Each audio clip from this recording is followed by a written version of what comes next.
Voilà, soyez chacun et chacune les bienvenus pour notre culte de rentrée. Et je voudrais vous accueillir avec un verset dans les psaumes, le psaume 94, verset 19, et je voudrais vous en lire 2 versions. Quand j'ai la tête pleine de soucis, tu m'encourages et mon cœur est tout joyeux. Une autre version dit ceci: quand j'ai le cœur surchargé de soucis, tu me consoles, tu me rends la joie. Et c'est avec ces paroles qu'on voudrait vraiment vous accueillir le plus chaleureusement pour ce culte de rentrée. Alors, un culte de rentrée, c'est sûr que nous, les humains, nous avons besoin de rythme, de saison, de ralentissement et de redémarrage pour nous éviter de nous enliser dans la routine et l'habitude. Et j'imagine que les parents confirmeront, mais les rentrées, ça réveille, mais ça nous élance aussi. Et ce culte de rentrée de la communauté chrétienne de Stockel marque un redémarrage. Et nous voulons vraiment nous élancer ensemble dans cette nouvelle année, en nous encourageant premièrement les uns les autres à déposer nos soucis au Seigneur et à recevoir sa joie. Le dimanche, c'est un petit peu, je me disais, comme un point de repère dans nos vies qui nous rappelle que Dieu veut que cette joie inonde nos vies. Mais ce n'est pas toujours une évidence. Cela s'apprend. Et une amie m'a dit cet été, en parlant de cette question, elle me disait « La joie, c'est aussi un choix ». Et j'ajouterais, oui, c'est ce choix de cultiver, et ce mot va nous accompagner ce semestre, cultiver, le regard de la foi sur nos vies et d'apprendre la joie, don du Saint-Esprit. Oui, quand nous aurons la tête pleine de soucis, comme cela va nous arriver toute l'année, tournons nos regards ensemble vers les encouragements que nous recevons et choisissons d'apprendre. Notre prière est que notre vie d'Église cette année soit une source de joie dans nos vies, petits et grands, souffrants et bien portants, hésitants et fervents dans la foi, par la grâce de Dieu. Et je voudrais vous inviter à prier pour commencer ce culte, pour remettre aussi ce moment dans les mains de notre Seigneur. Seigneur, nous te remercions vraiment pour ce que nous avons chacun et chacune pu vivre cet été. Nous te remercions pour la grâce de pouvoir vivre une vie d'église librement. On te remercie pour la joie qu'il y a à te louer ensemble, à nous rassembler, à prier les uns pour les autres, à entendre ensemble ta parole, à nous encourager les uns les autres. Seigneur, que ta joie vienne inonder nos cœurs ce matin et cette année, que nous remettons sous ton regard. Que chacun reparte ce matin le cœur encouragé dans sa foi et élancé dans cette nouvelle année qui s'ouvre. Dans le nom de Jésus-Christ. Amen. Chantons ce premier chant qui tourne nos regards vers cette aspiration. Seigneur, viens transformer nos vies cette année. Viens transformer nos regards. Viens nous encourager. Viens, Seigneur. C'est notre désir. Et on peut se lever pour chanter ce premier chant.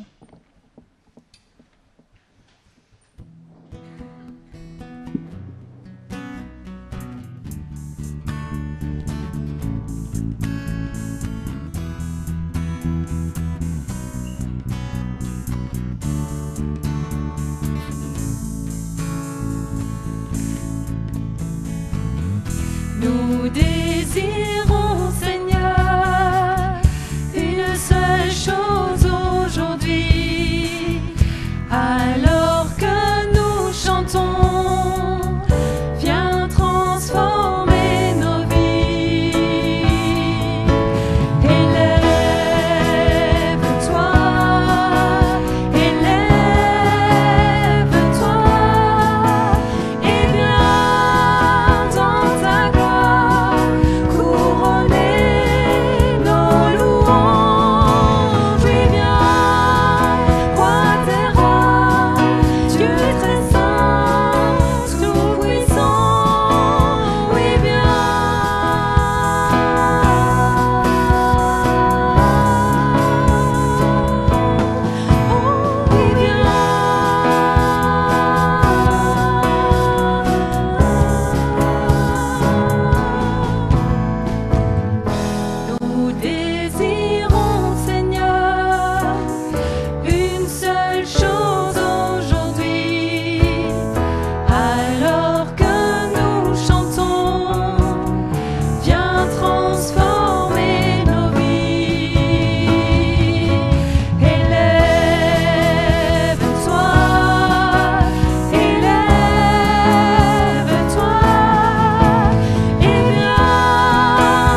Que ceux qui viennent d'arriver soient les bienvenus. Alors, en parlant d'exercer nos regards et cultiver la joie, on va maintenant consacrer un petit moment, comme c'est le culte de rentrée, à entendre ceux et celles qui vivent des temps pendant l'année peut-être plus invisibilisés de notre vie d'Église. Ce sont les moniteurs et les enfants qu'on voudrait vraiment mettre à l'honneur aujourd'hui. Il y a quelques moniteurs qui vont témoigner ce matin d'un encouragement, d'un moment de joie, d'un sujet de reconnaissance vécu avec les enfants l'année passée, pour nous donner un petit aperçu justement de cette joie qui circule en coulisses, tout en discrétion pendant nos temps de culte. Alors on va commencer par écouter un micro-partage de la part de 3 monos maintenant, il y en aura encore 3 tout à l'heure, et je vais laisser la parole à Paul. Puis il y aura le témoignage de Patty qui sera lu par Carla, et puis celui de Sylviane. Donc les moniteurs, vous pouvez venir devant.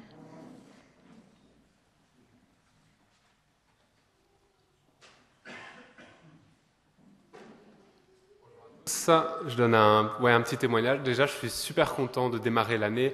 On a une super équipe. On va démarrer avec Audrey, avec Neil et Gwen. Donc on est à 4 et en pleine forme. Un petit sujet de joie par rapport à l'année passée, c'est en fait, à chaque fois, je suis impressionné de la relation et du contact qu'on peut avoir avec les ados. Parce qu'en fait, c'est des personnes qui sont déjà très matures et qui réfléchissent déjà très bien. Et en fait, les échanges qu'on a sont déjà des échanges où on peut se poser des questions. J'aime bien beaucoup discuter et quand je pose une question, j'ai du répondant, de la réponse. Et c'est très chouette. Merci. Merci Paul.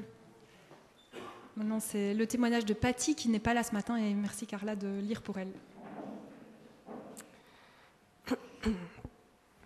C'est avec un peu de crainte et d'appréhension que j'ai répondu positivement à la demande qui m'a été faite il y a 2 ans pour rejoindre l'équipe de moniteurs et monitrices pour le Club des Dauphins. C'est aujourd'hui avec beaucoup de joie et d'enthousiasme que j'ai accepté de continuer à remplir cette tâche le mieux possible durant cette nouvelle année scolaire. Les moments passés avec les dauphins sont, pour moi, comme un cocktail bien frais après une journée d'été caniculaire. Ils sont pétillants et rafraîchissants. Ils posent des questions dépourvues de tout sous-entendu et répondent aux questions qu'on leur pose en toute honnêteté et simplicité. J'attache, pour ma part, beaucoup d'importance à être authentique et ne pas en dire plus que je n'en sais. Quelle bénédiction que de pouvoir partager ma foi et essayer de transmettre le message de Dieu le plus fidèlement possible à ces jeunes enfants. Je vous remercie pour vos prières pour tous les moniteurs et monitrices, afin que nous puissions toujours rester fidèles à l'enseignement de la Bible et être des témoins reflétant l'amour de Dieu notre Père. Je remercie les responsables de m'avoir fait confiance pour accomplir cette mission. Je prie Dieu pour qu'il renouvelle mes forces quand cela s'avère nécessaire et qu'il puisse toujours être au centre de nos discussions.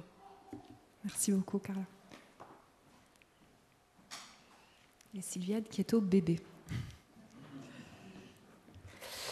Voilà. Moi, ça fait 1 an que j'ai rejoint l'équipe des bébés. Et donc, évidemment, des réponses aux questions ou des dialogues, ça, on n'a pas. Mais c'est un moment super. Et en fait, pourquoi je m'étais engagée, surtout de me dire que les mamans peuvent profiter du culte sereinement et de savoir que les enfants sont pris en charge. Parce que je me mets à leur place il y a quelques années, c'était tellement important d'avoir des moniteurs, des monitrices qui sont là et qui loupent quelque part le culte. Mais du coup, j'ai découvert un moment super. Puis surtout, on a travaillé cette année en intergénérationnel. Donc, moi, je le fais avec Nora, Caroline le fait avec Louane, il y a Wendy avec sa fille. Enfin, voilà, il y a eu des liens, une équipe intergénérationnelle, et ça c'est super. Et ce qui m'a impressionnée, c'est que les enfants, même des autres clubs, viennent aider. Il y a une sorte de solidarité entre enfants aussi, quand ils entendent un enfant pleurer, à la fin, au début, ils viennent jouer avec. Enfin, voilà, c'est un moment de joie de découvrir le culte derrière, mais il se passe des tas de choses. Merci. Merci beaucoup, Sylviane. Alors avant d'entendre 3 autres petits témoignages, je voudrais évoquer quelques sujets de reconnaissance avec vous tous. La première chose, c'est que nous avons de nouveau 5 clubs cette année. Pour nous, c'est la routine, mais en fait, on doit quand même se rappeler que c'est assez extraordinaire. Merci vraiment à chaque personne qui s'est engagée. Et je voudrais remercier spécialement ceux qui ont servi l'année passée et qui se mettent en pause cette année. Donc, il y a Amandine, Annabelle, Wendy, Sarah, Alexia et particulièrement Carlos qui a pris les ados en charge pendant plusieurs années. On voudrait vraiment vous remercier pour tout ce que vous avez donné et je voudrais vraiment qu'on puisse vous applaudir pour vous remercier.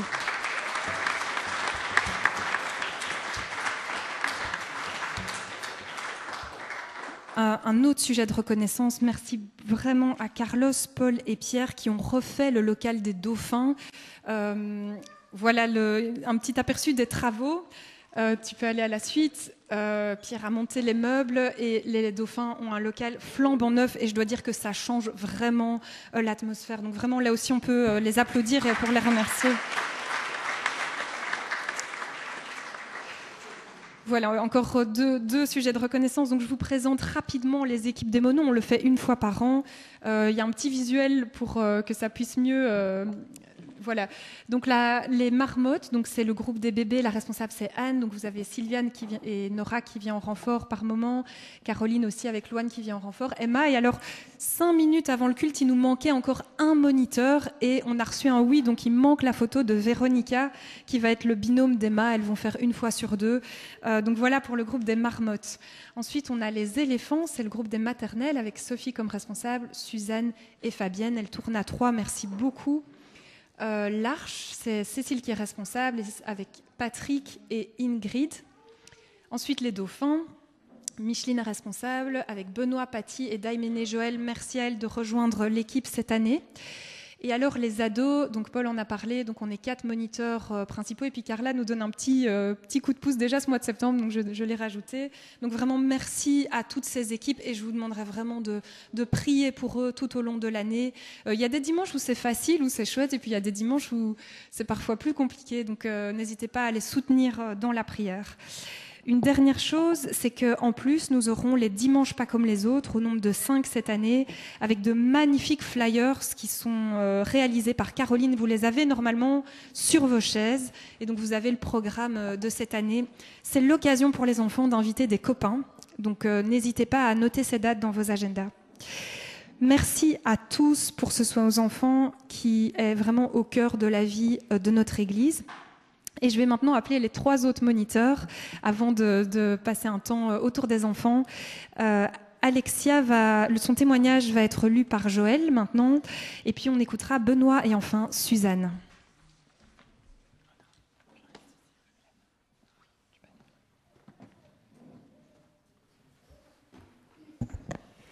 Donc, je lis pour Alexia. Mon expérience en tant que monitrice au Club des Dauphins. Être monitrice au sein du Club des Dauphins a été bien plus qu'un simple rôle pour moi. C'était un véritable privilège. J'ai eu l'immense plaisir de passer du temps avec des enfants formidables, dont Nora, Louane, Samuel, Victor, Maë, Annabelle, Isaïa, Amélitéa, ainsi que d'autres qui ne faisaient que passer. Chaque instant passé avec eux était une occasion précieuse de découvrir ou redécouvrir des histoires bibliques qui, bien que familières, étaient devenues parfois floues dans mon esprit. Ce que j'ai particulièrement aimé, c'est que l'apprentissage ne se faisait pas dans un seul sens. Les enfants, avec leur curiosité débordante, posaient parfois des questions inattendues, qui m'ont poussé à réfléchir différemment et à voir les choses sous un autre angle. En fin de compte, c'est eux qui m'ont appris tout autant que j'ai pu leur transmettre. Mais au-delà des leçons, ce sont des moments de partage, d'écoute et les rires que je retiens le plus. Ces éclats de joie et de complicité nous rappellent la beauté des relations humaines et l'importance de profiter de ces instants simples. C'est dans ces moments que l'on réalise à quel point la vie est un chemin d'apprentissage continu, pour eux comme pour nous. Je chérirai toujours ces souvenirs et je remercie Dieu pour les moments précieux que j'ai partagés avec eux, ainsi que pour la belle aventure que cela a été. Merci beaucoup, Joël.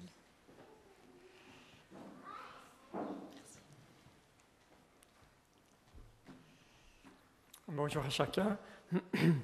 Audrey a évoqué les dimanches pas comme les autres, et je voudrais un petit peu rebondir là-dessus. Les dimanches pas comme les autres, avec tous les enfants, les dauphins, les enfants de l'Arche. Donc c'est déjà un bon groupe. Et pendant cette rencontre, il y a un atelier, bricolage, recyclage, couture, cuisine. Et j'ai participé à plusieurs de ces ateliers, et c'est chaque fois génial. Ce que je trouve vraiment génial, c'est de voir les enfants qui sont tellement enthousiastes, qui ont envie de participer. Quand on pose une question, quand on demande est-ce que quelqu'un veut faire quelque chose, moi, les doigts se lèvent, moi. Donc c'est vraiment, j'apprécie énormément ces rencontres avec tous les enfants. Et il y a de l'entraide entre les enfants, du respect, ça se passe vraiment bien. Puis à côté de ça, il y a le club des dauphins. Là, on est 2, 3, parfois 4. C'est un plus petit club, donc c'est plus intimiste. On prend le temps d'un peu mieux se connaître, de discuter. Donc c'est aussi vraiment des moments précieux. Et il y a un souvenir, je ne sais pas pourquoi, qui me reste particulièrement en tête, c'est quand la leçon avait été finie, il y a un des enfants qui dit « Oh Benoît, tu veux qu'on te chante le chant qu'on a appris au camp des cadets ?» Oh ben ouais. Et voilà qu'à quelques-uns, ils commencent à chanter, mais vraiment bien, quoi. C'était vraiment beau et ça m'a touché, quoi. Voilà ce que je voulais partager avec vous. Merci beaucoup, Benoît. Et alors enfin, Suzanne. Ah oui, ok.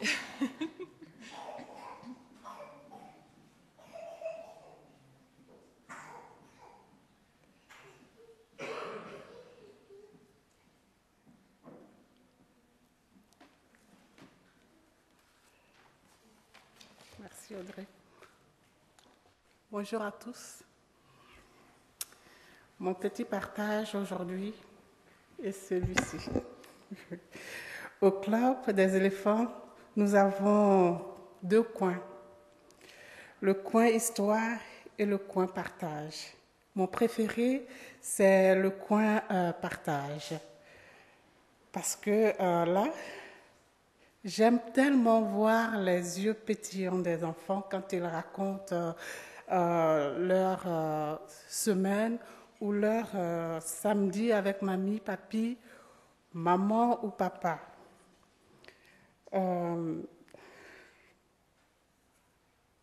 Excusez-moi.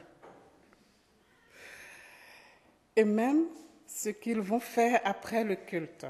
Au début, quand ils ne vous connaissent pas, ils sont très timides, très timides. Et je vous avoue, moi aussi.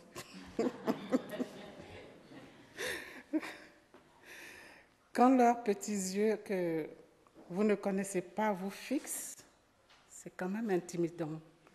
Et en plus, au début, je confondais Yaël et Eloï. Donc, chaque fois, je disais et puis je regardais leurs yeux, et alors je savais que c'était Eloïse. Je suis sûre qu'à leurs 18, 20 ans, il y a certains qui les confondraient parce qu'elles seront comme des jumelles monozygotes.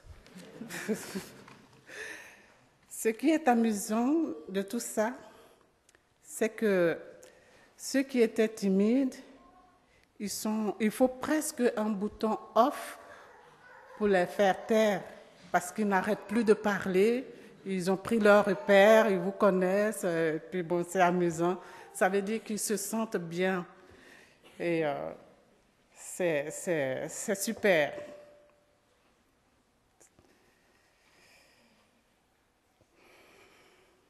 Mais ce que vous devez savoir, les petits loulous, Rodrigo, Jonas, Fatou et Héloïse, aussi Yaël, vos sourires, vos petits yeux pétillants, nos moments de partage et nos échanges vont beaucoup me manquer. Mais ce que vous devez savoir, c'est que changer de club, ça veut dire qu'on grandit. Et moi, je n'oublie pas, parce que changer de club, c'est qu'on on pousse et on évolue. Donc, je vous souhaite beaucoup de chance et que le Seigneur vous accompagne. Merci beaucoup. Merci beaucoup, Suzanne. Alors, j'invite maintenant tous les enfants et vous verrez que plusieurs portent leur chemise cadette. Les camps cadets, c'est une activité qu'on encourage vraiment. Ça a lieu une fois par mois pour les 7 ans et demi à 12 ans. Les enfants, vous pouvez venir. Hein. Je gagne du temps pour le temps de votre arrivée. Donc il y a une photo des camps cadets. Timo, si tu peux la montrer. Et donc les enfants vont chanter maintenant un chant qu'ils chantent pendant les temps de vaisselle au camp cadet, mais c'est un chant de louange. Et donc les paroles vont être affichées et vous êtes bien sûr invités à chanter avec eux. Donc tous les enfants, vous pouvez venir devant, même si vous n'avez pas appris le chant.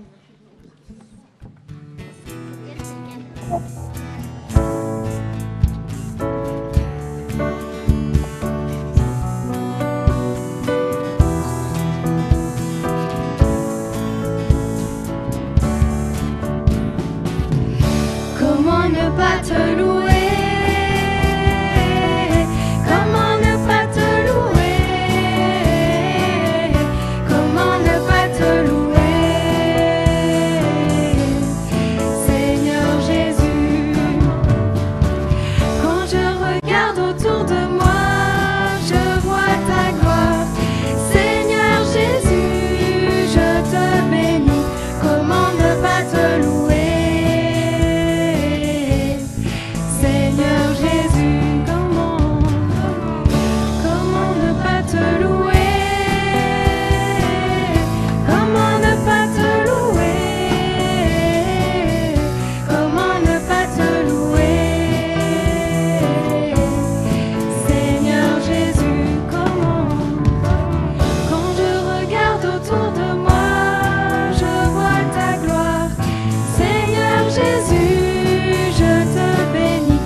Peut-être avec tout le monde. Comment ne pas te louer? Comment ne pas te louer? Comment ne pas te louer? Seigneur Jésus.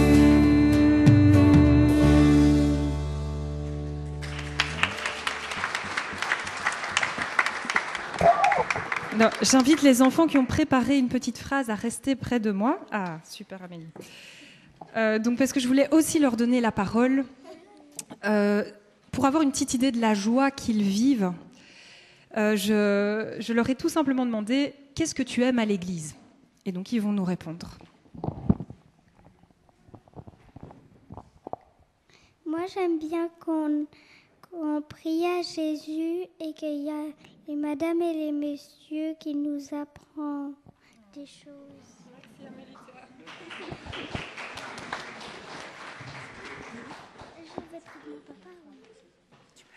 Moi, ce que j'aime bien à l'église, c'est les gens, les personnes de l'église. J'aime le culte car ça me fait penser au Seigneur et ça me redonne des forces.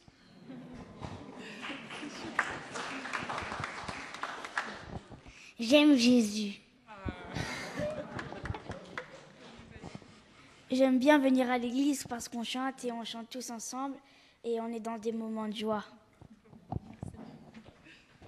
J'aime bien être à l'église parce qu'on a un lien avec Dieu. Merci.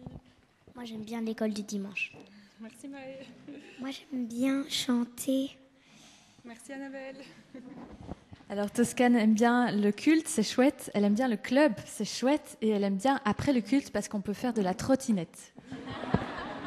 Merci. J'aime l'église parce que j'ai des amis qui me parlent de Jésus et j'ai des personnes qui m'aiment. Oh. J'aime le club. Super, merci. J'aime le club.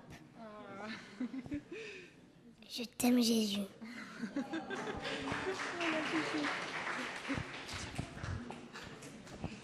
Ouais, ils sont tellement touchants. Ah, en fait, je vous ai renvoyé les enfants, mais je voulais qu'on termine par un moment de prière pour vous et les moniteurs. Donc, je peux vous demander de revenir devant, désolé. Hein. Et les moniteurs, vous pouvez venir devant aussi. Et alors, c'est Wendy qui va prier pour vous tous pour cette année.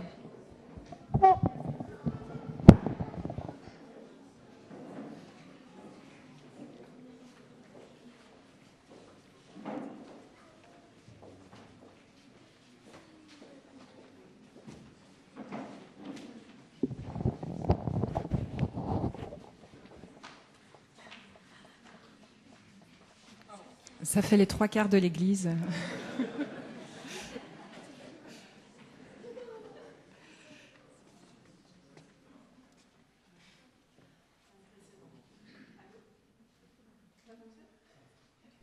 Oui, je disais, c'est impressionnant. Comme tu dis, la moitié est passée de l'autre côté. Oh, vous êtes trop beaux. Voilà, je vais prier pour vous tous. Et voilà. Seigneur, c'est vraiment un moment de joie. Merci parce que tu es là. On peut sentir ta présence à travers tous ces mots d'enfants, tous ces mots d'adultes aussi, qui sont là pour toi, Seigneur, pour te servir. Et Seigneur, je voudrais vraiment te demander ta bénédiction sur chacun d'eux ici présents pour toute cette année. Je demande de bénir chaque enfant dans sa santé, dans sa famille, dans sa scolarité, dans son épanouissement spirituel. Seigneur, bénis-les. Seigneur, bénis les moniteurs qui les accompagnent dimanche après dimanche. Donne de la force à chacun, chacune, car évidemment il y a des jours avec et des jours sans. Seigneur, mais toi tu es la force, tu es la puissance qui peut faire la différence. Merci pour ces clubs qui existent, Seigneur, et qui sont tellement importants pour la croissance de chaque enfant. Merci pour ton amour, merci pour ta paix et ta joie. Amen. Voilà, merci beaucoup à chacun. Maintenant, vous pouvez, les enfants, rejoindre vos clubs. Et pendant ce temps, on va chanter encore un chant avant d'écouter la prédication que nous a préparée Lydia.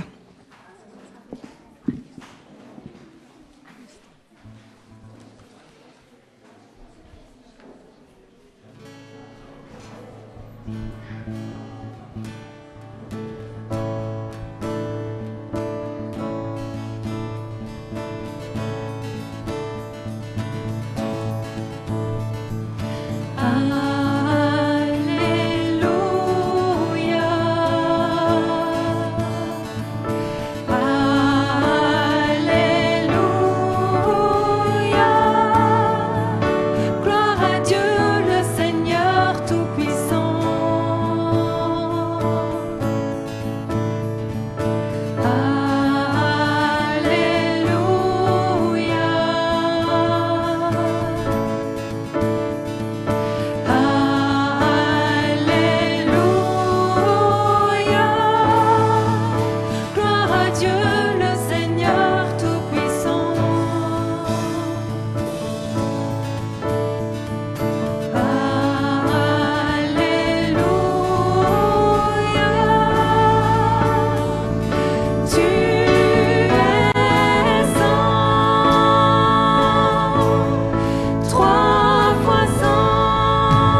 Je vais prier pour Lydia.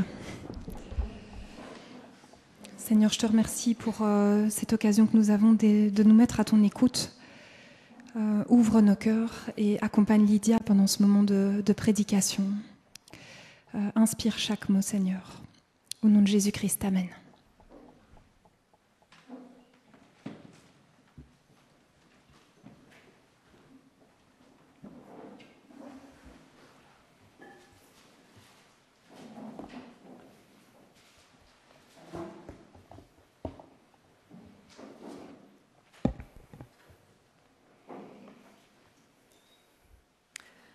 Quand Dieu jardine, demeurez dans mon amour. Dimanche passé, Dario a évoqué dans son partage le fumier qui nourrit la terre, et aujourd'hui nous restons dans l'image du jardinage. Quand Dieu jardine. Au début d'un nouveau cycle ou d'une année scolaire qui rythme aussi notre vie d'église, il est bon de faire une halte, de reprendre son souffle aussi au niveau spirituel, et c'est ce que nous voulons faire ce matin ensemble. Je vous invite à nous plonger dans un texte qui nous ramène à l'essentiel de notre cheminement avec Christ. Nous allons lire dans l'Évangile de Jean, au chapitre 15, les 17 premiers versets. Ce passage que nous allons lire fait partie du deuxième discours d'adieu de Jésus, un peu comme une forme de testament. C'est une transmission, non pas des avoirs, mais du savoir, non pas d'un savoir théorique, mais d'un savoir incarné, imprégné de l'amour de Jésus et de son Père pour les disciples. Et c'est Égide qui va lire ce texte pour nous.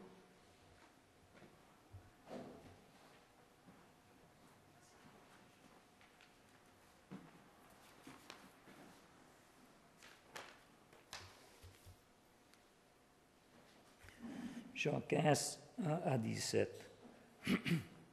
Moi, je suis la vraie vigne, et mon Père est le vigneron. Il enlève tout sarment qui est en moi et qui ne porte pas de fruits. Mais il taille, il purifie chaque sarment qui porte du fruit, afin qu'il en porte encore plus. Vous êtes déjà purs grâce à la parole que je vous ai dite. Demeurez en moi, comme je demeure en vous. Un sarment ne peut pas porter de fruits par lui-même, sans rester attaché à la vigne. De même, vous non plus, vous ne pouvez pas porter de fruits si vous ne demeurez pas en moi. Moi, je suis la vigne, vous êtes les sarments. La personne qui demeure en moi et en qui je demeure porte beaucoup de fruits, car sans moi, vous ne pouvez rien faire. La personne qui ne demeure pas en moi est jetée dehors comme un sarment. Elle est sèche. Les sarments secs, on les ramasse, on les jette au feu et ils brûlent. Si vous demeurez en moi et que mes paroles demeurent en vous, demandez ce que vous voulez et cela sera fait pour vous. Voici comment la gloire de mon Père se manifeste. Quand vous portez beaucoup de fruits et que vous vous montrez ainsi mes disciples. Tout comme le Père m'a aimé, je vous ai aimé. Demeurez dans mon amour. Si vous obéissez à mes commandements, vous demeurerez dans mon amour, tout comme j'ai obéi aux commandements de mon Père et que je demeure dans son amour. Je vous ai dit cela afin que ma joie soit en vous et que votre joie soit complète. Voici mon commandement. Aimez-vous les uns les autres comme je vous ai aimés. Il n'y a pas de plus grand amour que de donner sa vie pour ses amis. Vous êtes mes amis si vous faites ce que je vous commande. Je ne vous appelle plus serviteur parce qu'un serviteur ne sait pas ce que fait son maître. Je vous appelle ami parce que je vous ai fait connaître tout ce que j'ai appris de mon Père. Ce n'est pas vous qui m'avez choisi, c'est moi qui vous ai choisi. Je vous ai donné une mission afin que vous alliez, que vous portiez du fruit et que votre fruit demeure. Alors, le Père vous donnera tout ce que vous lui demanderez en mon nom. Ce que je vous commande donc, c'est de vous aimer les uns les autres.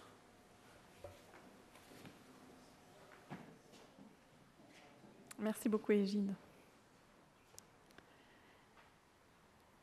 Quel testament! Les disciples se trouvent à un tournant dans leur vie. Ils vont bientôt vivre une rentrée d'un genre particulier. Dans ce texte, Jésus les invite à entrer dans une relation avec lui qui sait traverser la séparation qui les attend, qui sait accueillir le nouveau qui advient. Jésus les invite à demeurer en Christ, à porter un fruit durable et à aimer, et tout cela en vue d'une joie complète. Demeurer en Christ, nous allons commencer par cela.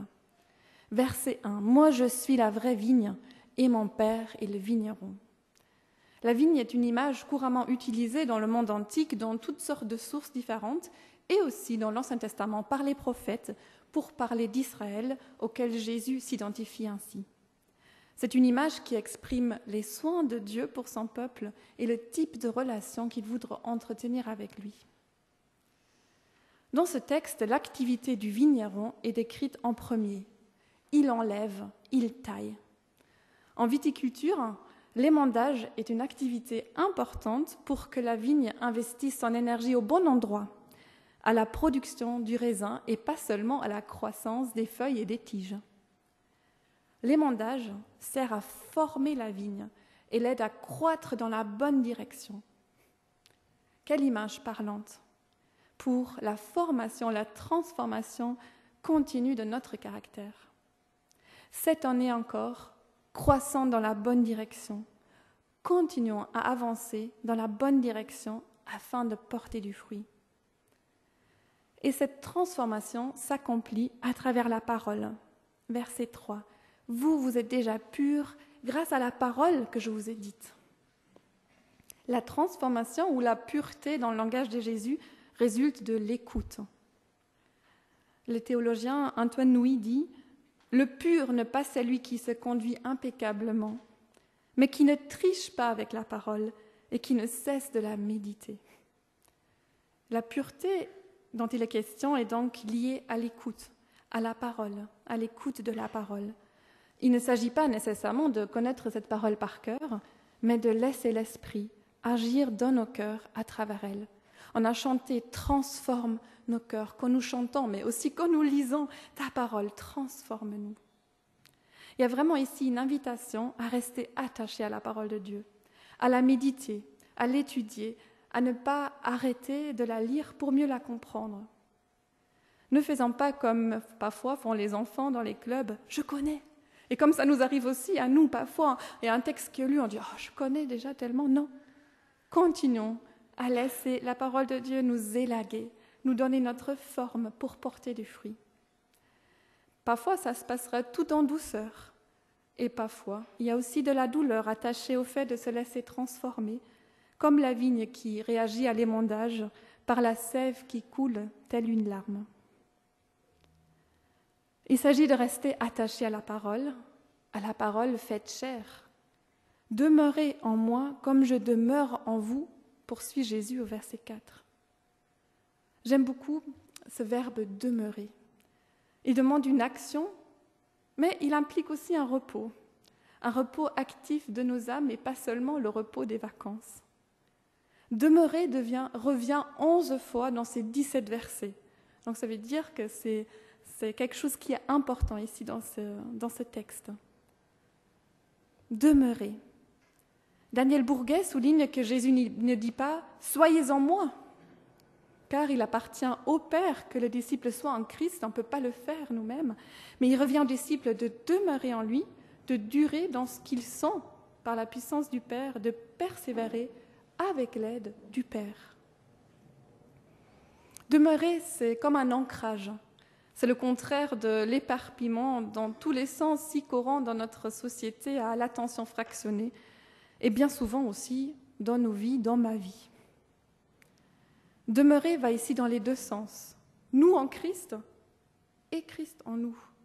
Il s'agit vraiment d'un mouvement constant vers le Christ, mais aussi d'une attitude d'accueil du Christ en nous. Il y a dans cette relation une intimité, une union. Les sarments font partie de la vigne, mais il n'y a pas de fusion, de confusion. Les sarments sont aussi distincts de la vigne. Jésus sait qui il est. Chacun a sa place, chacun a sa mission, son identité. Voici les ingrédients d'une relation féconde, épanouie. Se savoir à sa place et en même temps faire de la place à l'autre pour qu'il puisse être aussi dans un mouvement de danse incessant. C'est aussi un beau programme pour nous pour la rentrée. Se savoir à sa place et en même temps faire de la place à l'autre pour qu'il puisse être aussi. Cette relation est à cultiver. Il y a une vie intérieure à cultiver. Dans la suite de son entretien avec ses disciples, Jésus va expliquer comment il demeure en nous, c'est par le don de son esprit. C'est une relation qui se nourrit par la prière, à laquelle sont attachées une promesse dans notre texte, et ça à 2 reprises, vous l'avez peut-être remarqué à la lecture. Si vous demeurez en moi, que mes paroles demeurent en vous, demandez ce que vous voulez, et cela sera fait pour vous. C'est une promesse qui suscite en nous une joie, un élan, et en même temps, je pense aussi un certain inconfort. Nous constatons bien que toutes nos prières ne sont pas exaucées ici-bas.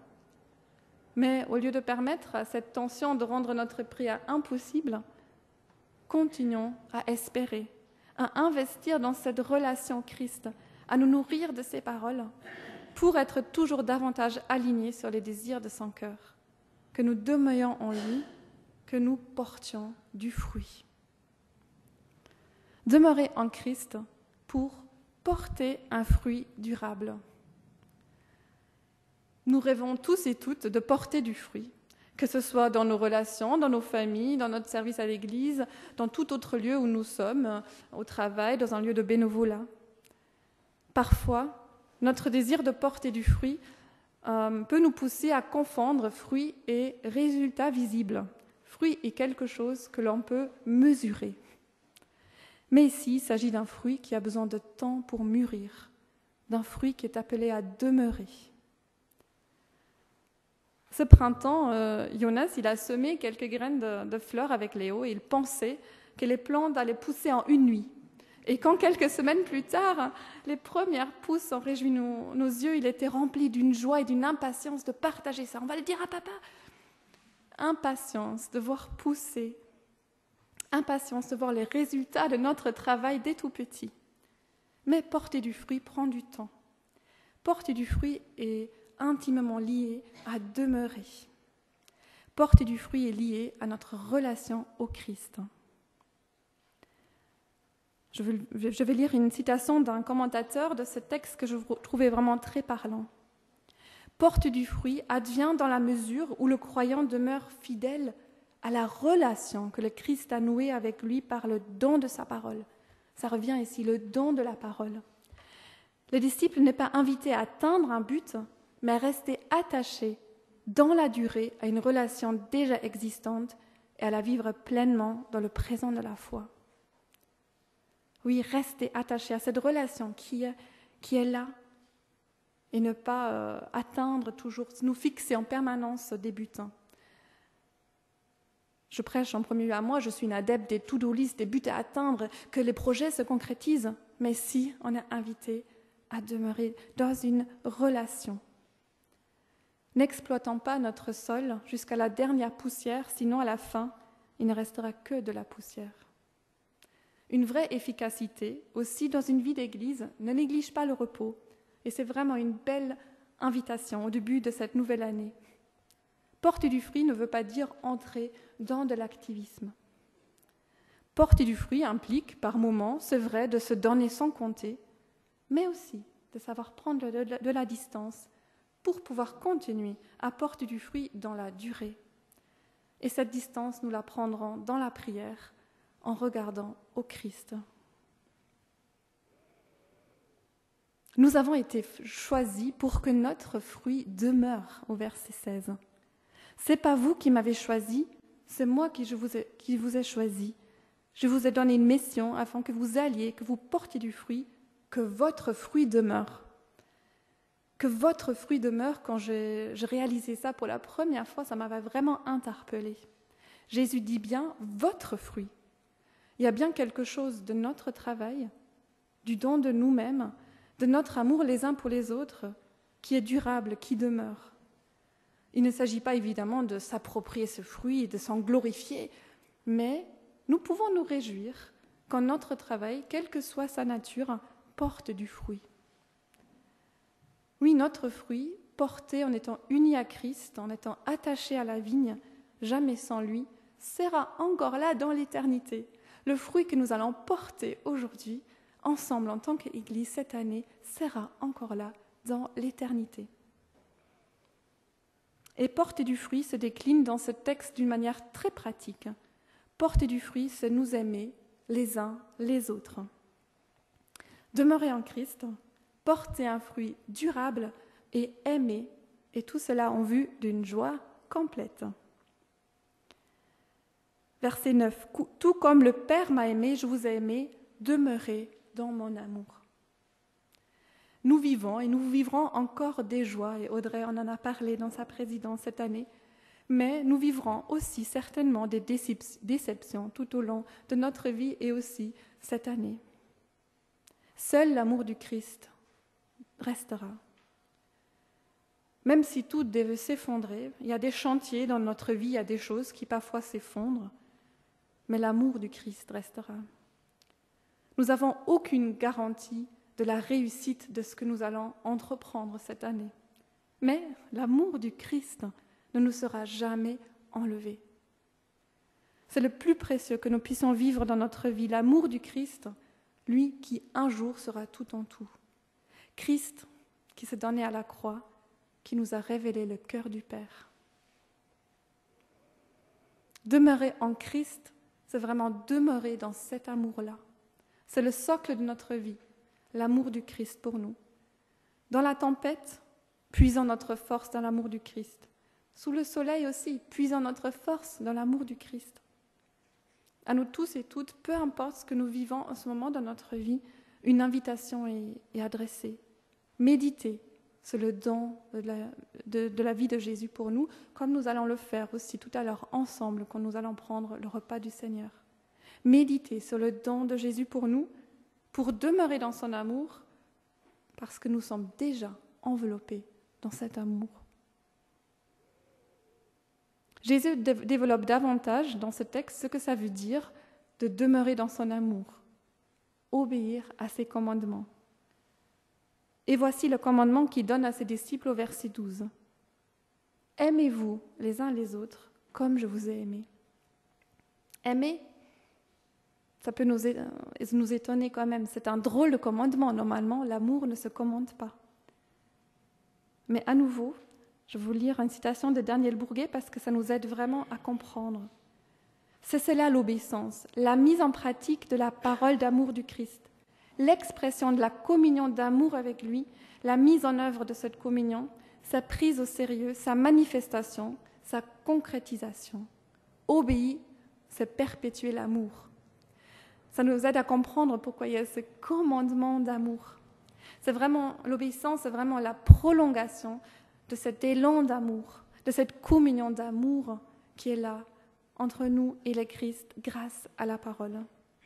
Ce n'est pas une obéissance à un maître sévère qui compte les points, mais c'est vraiment cet élan de suivre ce qu'il nous dit dans sa parole.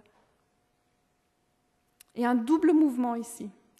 Notre amour concret les uns pour les autres se nourrit de l'amour concret de Dieu pour nous. Nous pouvons nous aimer les uns les autres parce que le Christ nous a aimés le premier. Et en même temps, nous demeurons dans cet amour du Christ quand nous nous aimons les uns les autres. Cet amour qui consiste à donner sa vie pour les autres. Mais est-ce que nous nous défaisons de notre vie par amour ou pour recevoir la reconnaissance, pour être aimés? Je pense que ce sont souvent des mélanges entre tout cela.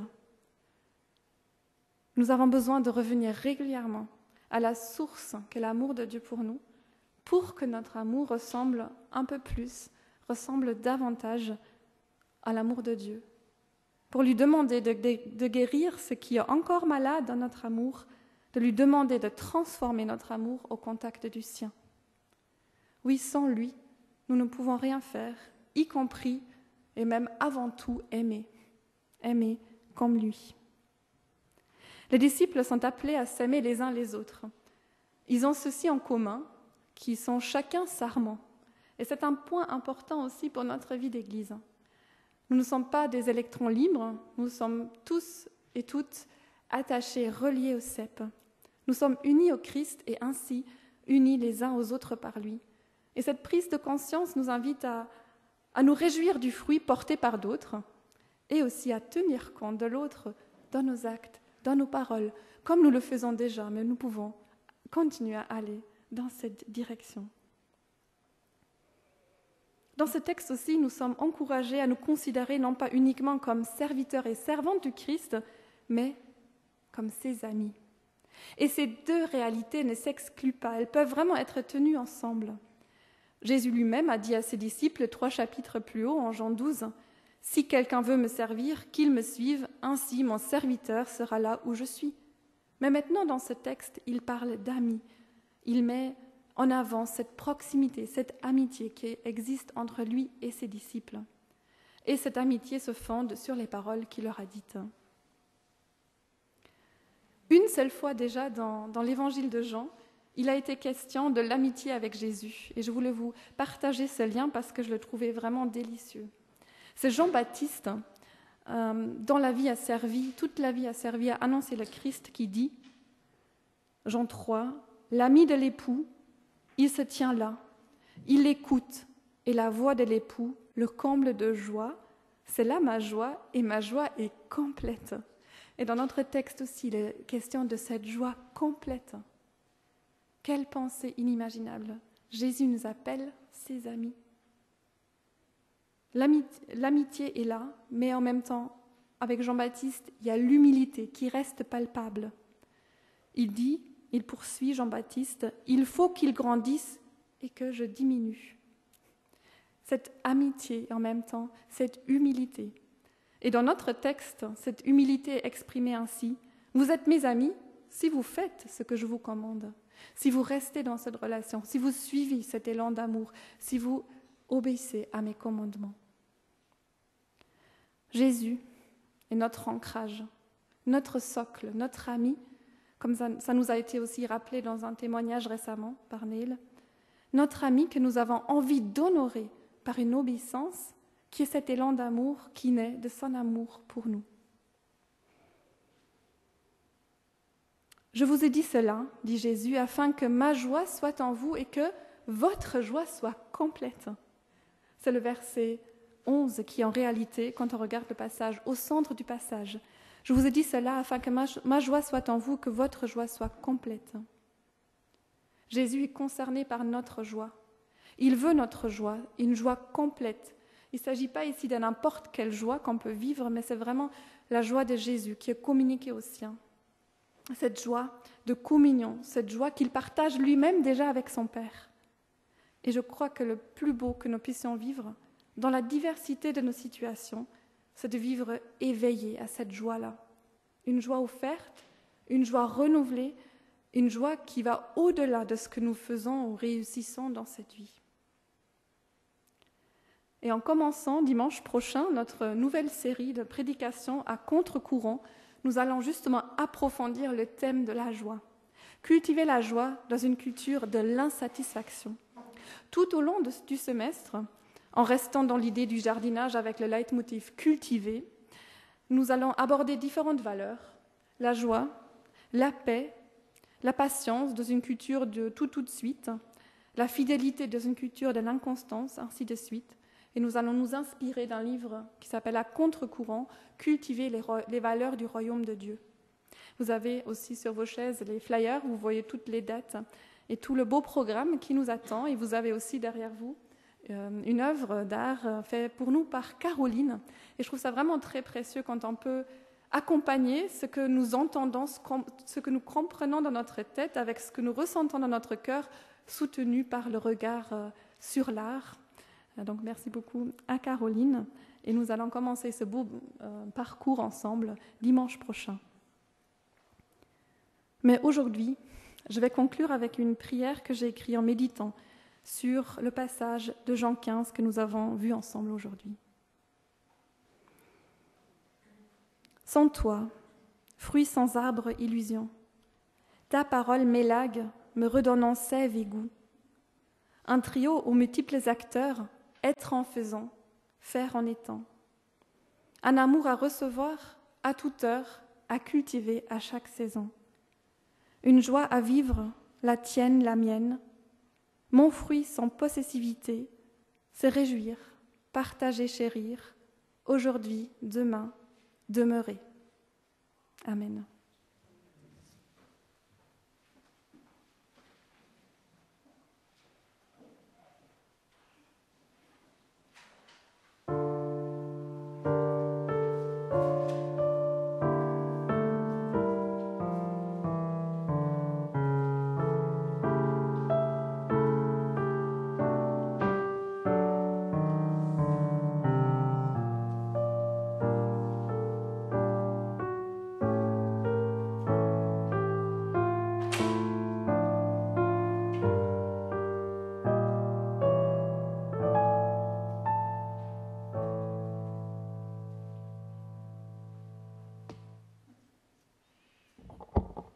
Merci beaucoup Lydia. Et pour nous préparer à prendre le repas du Seigneur, on reste dans la continuité.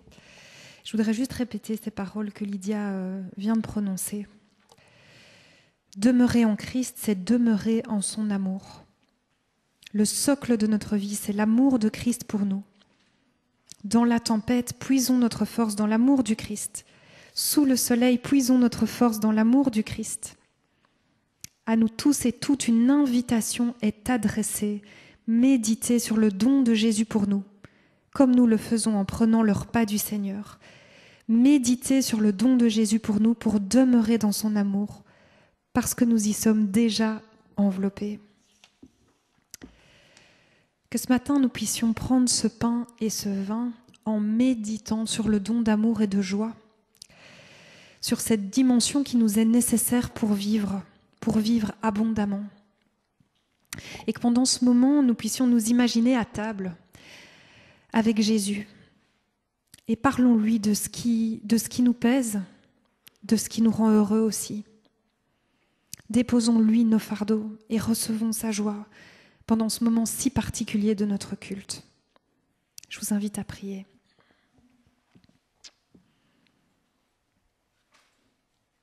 Seigneur, merci pour ce temps du culte.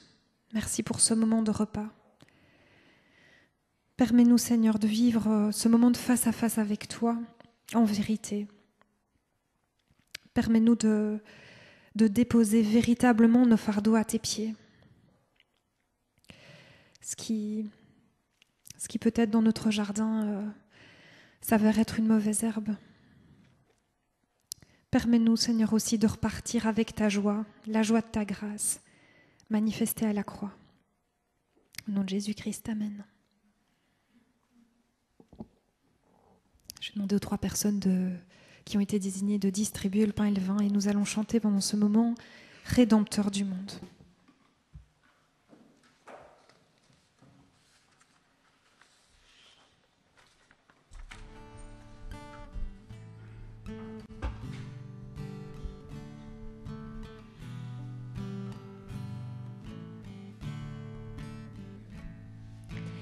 Rédempteur du monde, Jésus-Christ, Fils de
On va peut-être attendre un instant que tout le monde ait...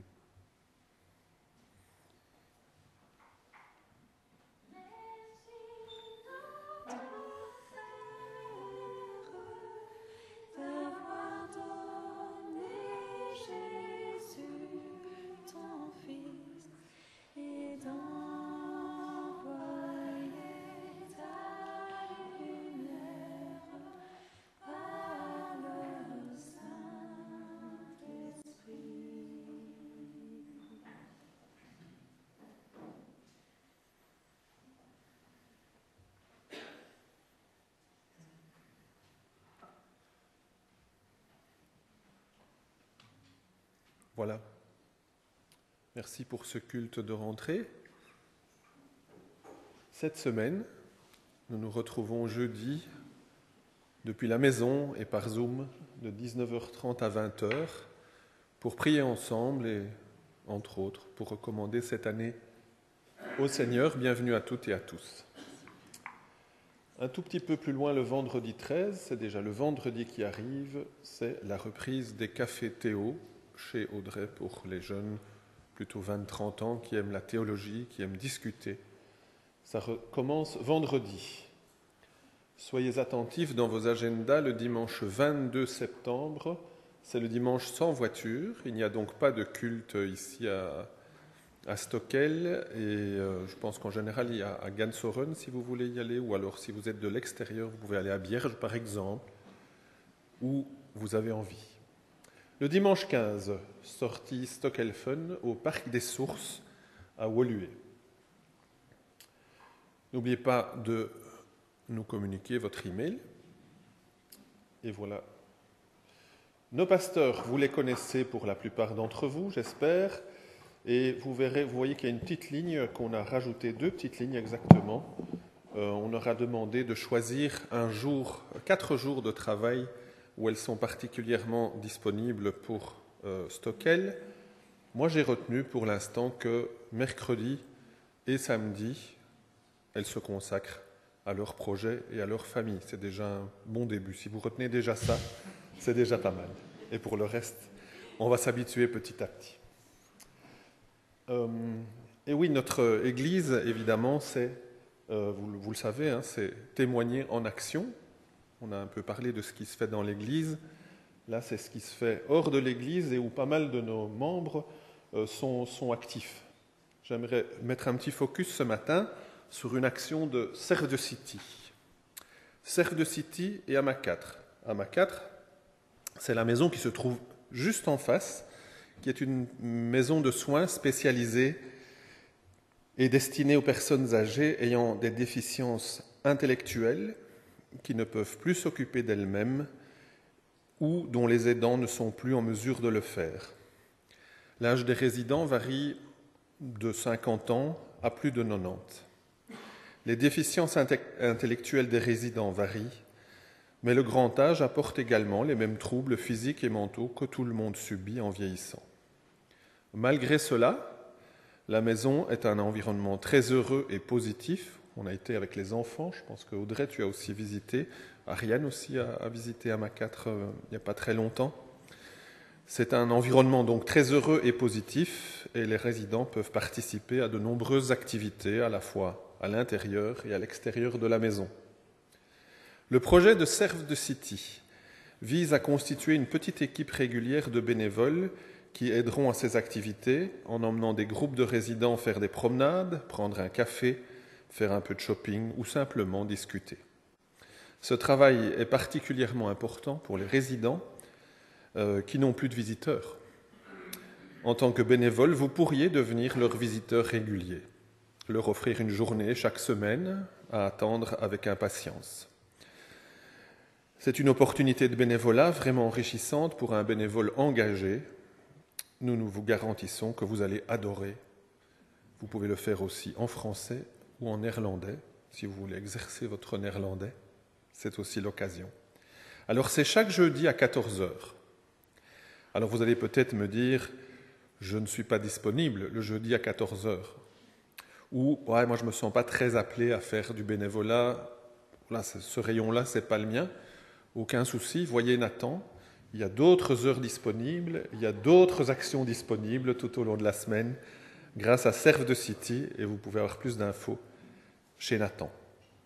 Voilà, moi j'ai envie de remercier aussi toute l'équipe, parce qu'on a parlé de l'équipe des clubs, toute l'équipe musique qui fait que nous avons des cultes chaque semaine en musique, avec de la musique de qualité, toute l'équipe prédication et présidence, toute l'équipe audiovisuelle, toute l'équipe sono aussi, toute l'équipe installation salle et aussi toute l'équipe qui fait les courses et qui tient le bar. Bonne nouvelle, Jean-Claude et Josette sont de retour et donc bon café.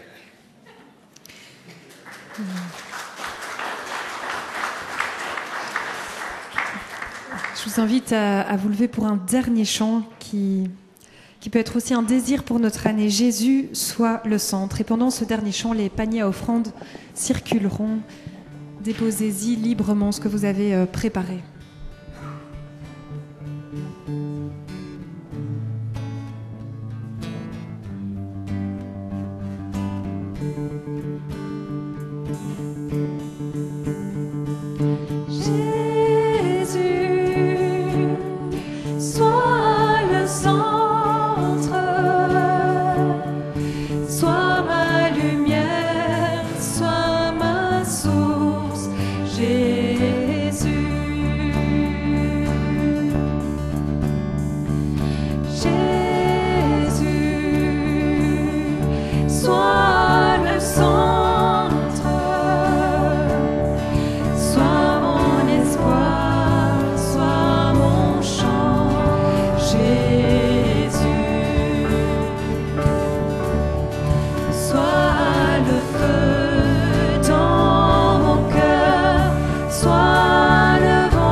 Que l'Éternel te bénisse et te protège, que l'Éternel te regarde avec bonté et qu'il te fasse grâce, que l'Éternel veille sur toi et t'accorde la paix. Je vous souhaite à tous une très très belle semaine et un bon temps de café après culte.